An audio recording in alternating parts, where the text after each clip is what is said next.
You wash it, you dry it, you look in the mirror, and within about 2 hours it has gone flat again. Every product promising volume sits in your bathroom having delivered roughly none of it. And somewhere along the way you concluded that this is simply what your hair does now, and there is nothing to be done about it. My name is Eleanor Whitmore, and I am going to tell you something that changes how you think about every one of those failed products. Fine hair is not the same thing as thinning hair, and almost every piece of advice aimed at women over 60 confuses the two. Fine describes the width of each individual strand. Thin describes how many strands you have. You can have a great deal of very fine hair, and the fixes for one problem actively work against the other. Today I am giving you 5 fixes for fine hair specifically, and every one of them is technique rather than a purchase. The 5th one is the single most common styling habit among women our age, and it is flattening your hair before you have even finished getting ready. Before we start, the thing nobody explains about why this changed in the first place. As estrogen declines, hair follicles shrink somewhat, and each strand grows in finer than it did before. The hair also produces less oil, which sounds like it should help volume, and in fact does the opposite, because dry hair has no flexibility and flat, brittle strands lie against the scalp rather than lifting away from it. That is a normal change, and it is nearly universal, and it means the strategy that worked at 40 is working against you now. Fix 1 is washing at the scalp rather than the length. Most women shampoo by piling the hair on top of the head and scrubbing the whole mass. On fine hair that does 2 damaging things at once. It strips the mid-lengths and ends, which were already dry and needed the little oil they had, and it tangles fine strands together in a way that causes breakage when you comb them out. The correct method is to concentrate shampoo at the scalp only, using the pads of your fingers rather than your nails, in small circles. Let the suds run down through the length as you rinse, and consider that sufficient for the ends. The scalp is where oil and product residue accumulate, and residue at the roots is the single most common reason fine hair will not lift. Then the conditioner rule that matters most. Never apply conditioner above the ears. Mid-lengths and ends only. Conditioner at the roots weighs fine hair down for the entire day, and a great many women who believe their hair simply refuses to hold volume are conditioning their scalp every single wash. Fix 2 is drying with your head down and stopping before it is fully dry. Hair sets in whatever position it holds while the last of the moisture leaves it. That is the entire mechanism, and it is why volume is created during drying rather than added afterward with a product. So flip your head forward and dry the roots in that position, directing air at the scalp and moving your fingers through the roots as you go. What you are doing is drying each strand while it points away from the scalp rather than lying along it, and when you flip back up, the roots hold that direction. Here is the part most women get wrong. Stop while the hair is still very slightly damp, then let it finish on its own. Blasting to bone dry makes fine hair static prone, brittle, and flat, and the last few % of drying is where most of the damage happens. If you use heat, use the cool shot at the end. Warm air makes hair pliable, and cool air locks the shape, and skipping that step is why a style falls within the hour. 30 seconds of cool air on the roots is genuinely the difference. Fix 3 is where you part it, and this one is nearly free. A part that has been in the same place for years creates a permanent groove. The hair has been trained to fall in one direction for so long that it lies flat there without any resistance, and the scalp shows through more visibly along that line, which reads as thinning even when it is not. Move the part, not dramatically and not to the other side, which usually looks wrong for a few days and gets abandoned. Move it an inch. Take the part from where it has always been and shift it an inch toward the other side, and every strand that has been lying in one direction for years is now being asked to lie in a different one. It resists, and that resistance is lift, immediately, with no product and no heat. A deep side part creates the most lift of any option because it forces the largest volume of hair across the crown. A zigzag part, made by running the tail of a comb in a soft zigzag rather than a straight line, hides the scalp line entirely and is the single most effective trick for anyone who feels their part has widened. That distinction between what genuinely creates lift and what merely coats the hair is the reason I wrote the Stylish 60 Plus Guide. Plenty of women have told me they had 6 products on the shelf and no idea which of them was actually working against them. So the guide has it written out by hair type and by concern, with the technique for each one, in a form you can keep on your phone. It is linked in the description.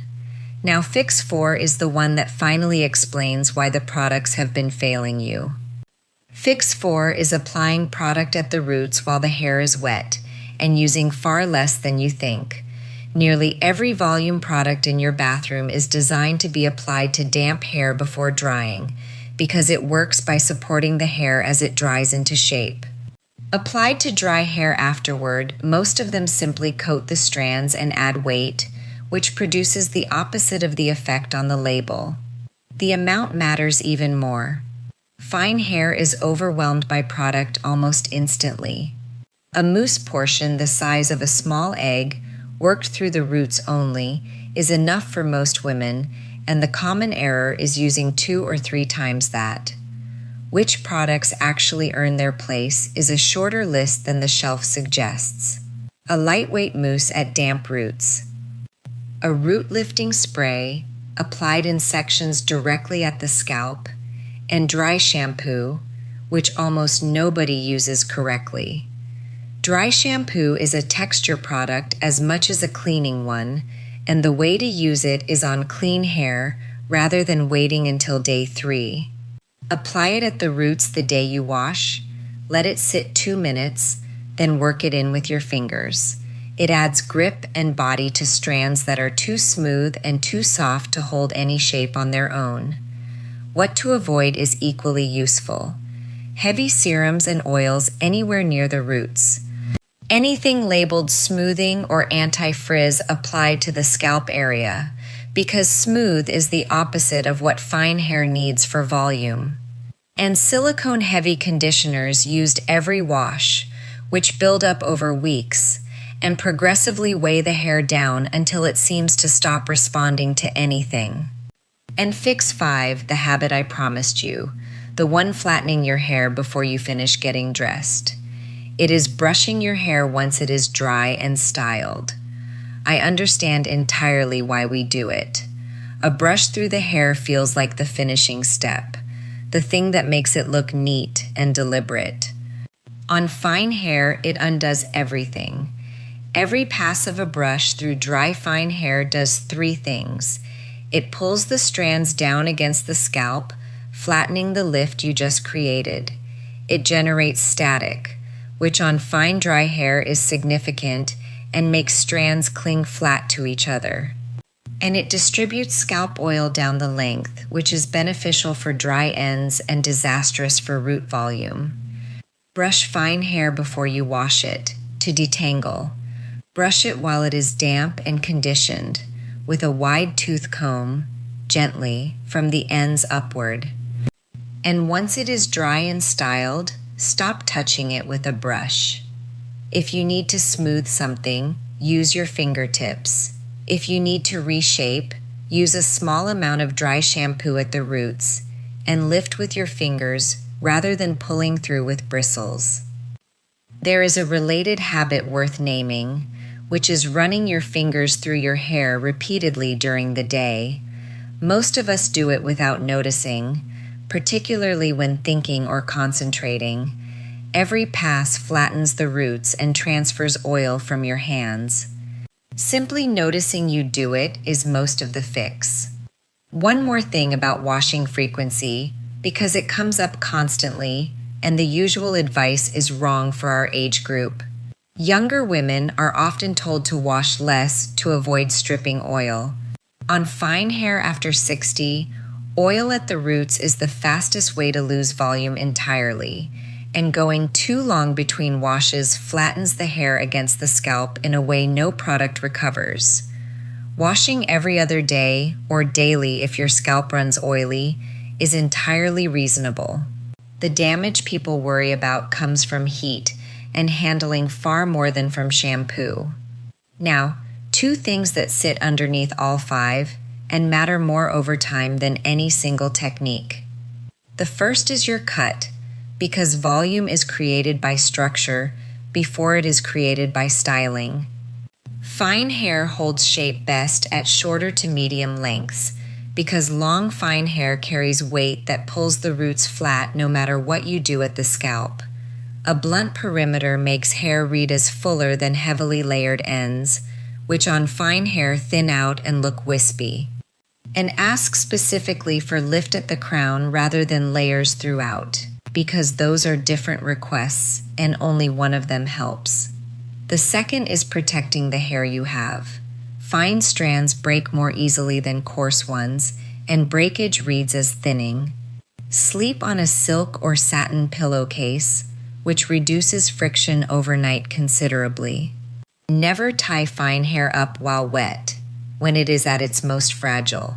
Use a heat protectant if you use heat at all, because a damaged fine strand does not recover, it snaps. So there are your 5. Wash at the scalp and condition only from the ears down. Dry upside down and stop while slightly damp, finishing with cool air. Move your part an inch, apply a small amount of the right product at damp roots, and put the brush down once your hair is dry. Not one of those requires buying anything you do not already own, and together they address the actual mechanics of why fine hair goes flat rather than promising to add something to it. Your hair changed. That is real, and it is not a failure of anything you did. But flat is a styling outcome rather than a permanent condition, and nearly every woman I hear from who thought her hair had simply given up was doing 3 or 4 things in this video that were working directly against her. Tell me in the comments which of these 5 you have been doing without realizing it, and whether your hair is fine, thin, or both, because they genuinely need different approaches, and I want to know what to cover next. I read every single one. I will see you in the next one.